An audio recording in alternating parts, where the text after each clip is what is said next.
लाखों वर्षों का लंबा सफर तय करके हमारी मानव सभ्यता आधुनिक युग तक आ सकती है।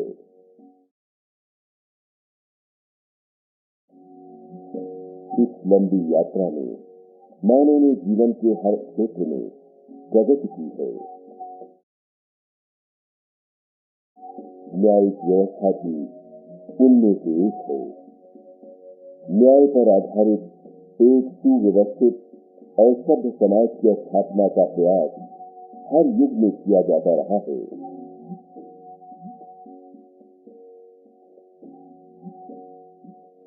विश्व की प्राचीनतम सभ्यताओं के समान ही भारत की न्यायिक परंपरा का इतिहास भी बहुत प्राचीन है। उत्तर भारत में एक सुव्यवस्थित न्याय व्यवस्था की आधारशिला वैदिक युग में ही रखी जा चुकी थी। बदलते युग के साथ इसका वाह स्वरूप अवश्य बदलता रहा, लेकिन आत्मा सदैव एक ही रही।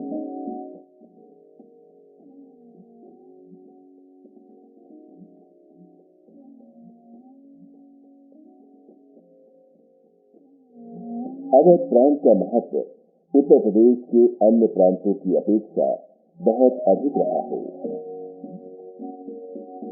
राम की नगरी अयोध्या अवध की प्राचीन राजधानी थी।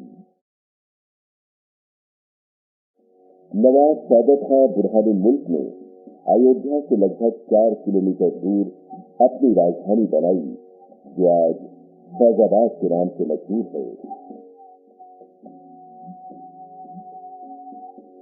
काफी समय तक फैजाबाद अवध की राजधानी रही, लेकिन नवाब आसिफउद्दौला ने अपनी मां बहू बेगम के मनमुटाव के कारण अवध की राजधानी फैजाबाद से हटाकर लखनऊ बना ली।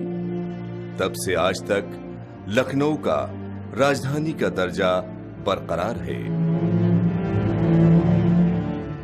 सन 1856 में अंग्रेजों ने गवर्नर जनरल लॉर्ड डलहौजी के नेतृत्व में अवध प्रांत को नवाबों से छीनकर ईस्ट इंडिया कंपनी के अधीन कर लिया।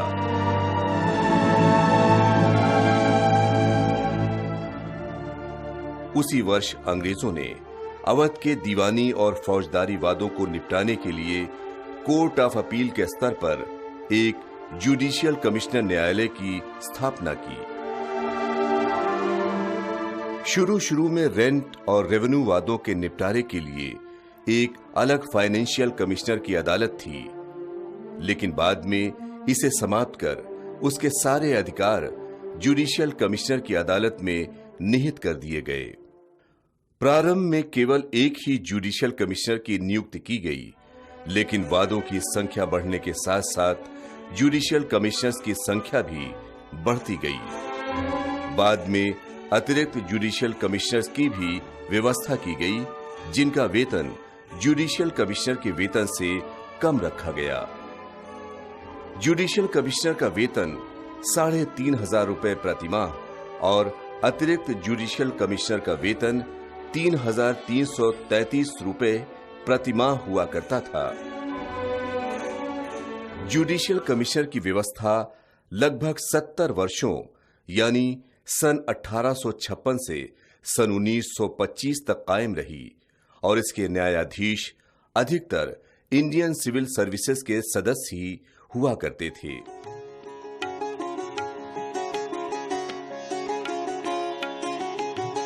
बदलते समय की न्यायिक आवश्यकताओं को पूरा करने में जुडिशियल कमिश्नर्स की व्यवस्था नाकाफी समझी गई। इसलिए सन 1925 में एक एक्ट पास करके इसे चीफ कोर्ट ऑफ अवध में परिवर्तित कर दिया गया। चीफ कोर्ट ऑफ अवध में मुख्य न्यायाधीश के अतिरिक्त 4 अन्य न्यायाधीशों की व्यवस्था की गई। इन 5 न्यायाधीशों में 2 इंडियन सिविल सर्विसेज से, 1 प्रादेशिक न्यायिक सेवा से और 2 बार से हुआ करते थे। सन 1937 में एक 6वें जज का भी प्राविधान किया गया, जो बार से ही होते थे।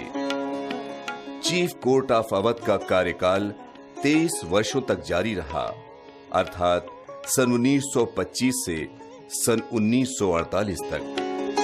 सन 1948 में अमलगमेशन ऑर्डर के पश्चात चीफ कोर्ट ऑफ अवध का विलय इलाहाबाद उच्च न्यायालय में कर दिया गया और चीफ कोर्ट ऑफ अवध अपना स्वतंत्र अस्तित्व खोकर इलाहाबाद उच्च न्यायालय की लखनऊ पीठ के रूप में कार्यरत हो गया।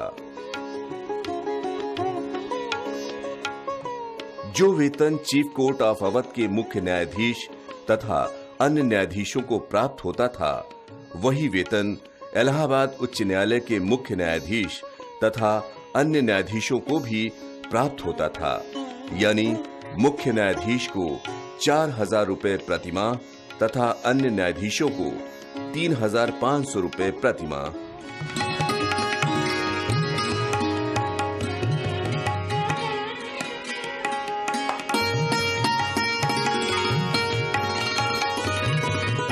उच्च न्यायालय लखनऊ पीठिका लखनऊ पिछले 57 वर्षों से अपने न्यायिक दायित्वों का निर्वाह बहुत सफलता और गौरवपूर्ण ढंग से करती आ रही है।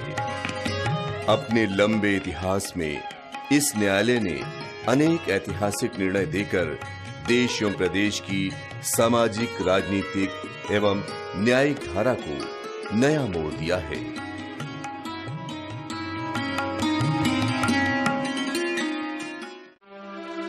लोगों को उच्च न्यायालय लखनऊ के गरिमामय इतिहास की जानकारी प्रस्तुत करने के उद्देश्य से न्यायालय के परिसर में एक आर्काइव एवं म्यूजियम की स्थापना की गई, जिसका विधिवत उद्घाटन इलाहाबाद उच्च न्यायालय इलाहाबाद के मुख्य न्यायाधीश माननीय न्यायमूर्ति श्री A.N. रे के कर कमलों द्वारा 19 मई 2005 को संपन्न हुआ।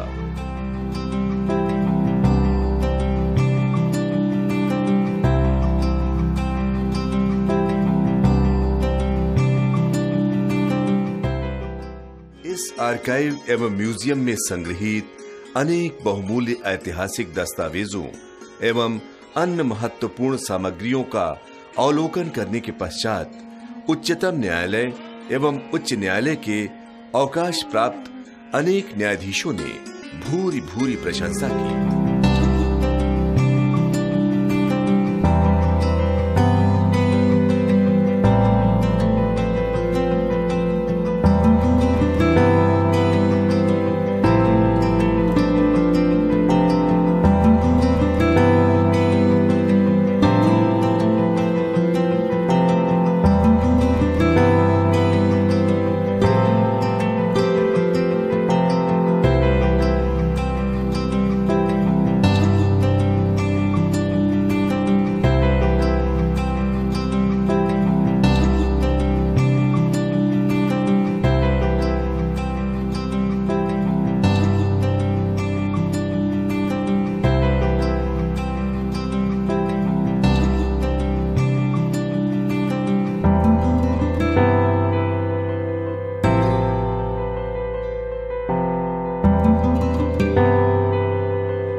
न्यायालय के कार्यों में भाषा का स्थान बहुत महत्वपूर्ण रहा है।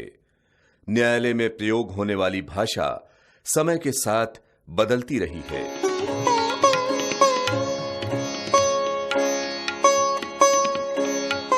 वैदिक काल में संस्कृत भाषा का प्रयोग किया जाता था, लेकिन विदेशी आक्रमणकारियों के भारत में अपना राज्य स्थापित करने से न्यायालय का स्वरूप और भाषा भी बदलती गई। मुगलों और नवाबों के दौर में अवध के न्यायालयों की भाषा फारसी और उर्दू रही। अंग्रेजों के आगमन के पश्चात अंग्रेजी भाषा न्यायालय की भाषा बन गई। लेकिन 18 अप्रैल सन 1900 से अंग्रेजों ने न्यायालयों में हिंदी प्रयोग का अध्याय प्रारंभ किया। इस प्रकार न्यायालयों में उर्दू के साथ हिंदी भाषा का भी प्रयोग किया जाने लगा।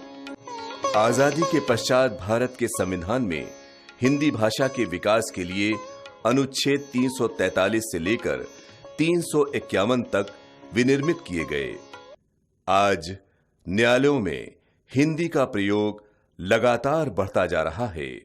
वो दिन दूर नहीं जब हमारी राष्ट्रभाषा हिंदी न्यायालयों से अंग्रेजी को पूरी तरह से विस्थापित करके अपना संपूर्ण वर्चस्व एवं अधिकार प्राप्त कर लेगी।